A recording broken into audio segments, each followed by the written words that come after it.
Jason sat nervously at his desk as his teacher, Mrs. Thompson, glared at him from across the room. The class had just turned in their math homework, and Jason, as usual, had nothing to offer.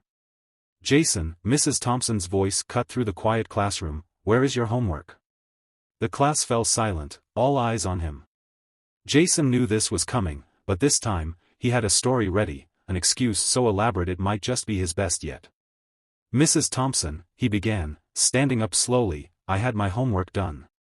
It was all completed, every question. But then, something unbelievable happened." The class leaned in. Mrs. Thompson crossed her arms, eyebrow raised. She'd heard it all before. "I was walking to school this morning," Jason continued, "when suddenly, a wild hawk swooped down out of nowhere. It grabbed my notebook in its claws and flew off into the sky before I could do anything. I chased it through the streets, even climbed a tree to try and get my homework back, but it was gone. I saw it fly toward the woods near the playground."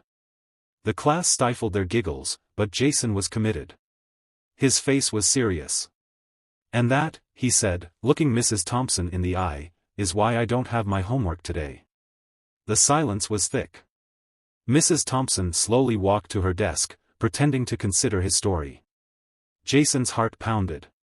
Maybe, just maybe, she'd believe it, or at least let it slide because of how creative it was. After a long pause, Mrs. Thompson smiled slightly. "That's quite an extraordinary story, Jason," she said calmly. "I must admit, I've never heard anything like it before." Jason allowed himself to breathe, thinking he'd pulled it off. "But," Mrs. Thompson continued, her voice dripping with amusement, "if that's the case, I suppose the hawk must have found a way to email your homework to me, because it's sitting right here on the school portal, half done, and with quite a few mistakes." Jason's face turned beet red. The class erupted in laughter. He had forgotten about the digital submission Mrs. Thompson always required. Mrs. Thompson smiled kindly but firmly. "Nice try, Jason. Maybe next time, just do your homework."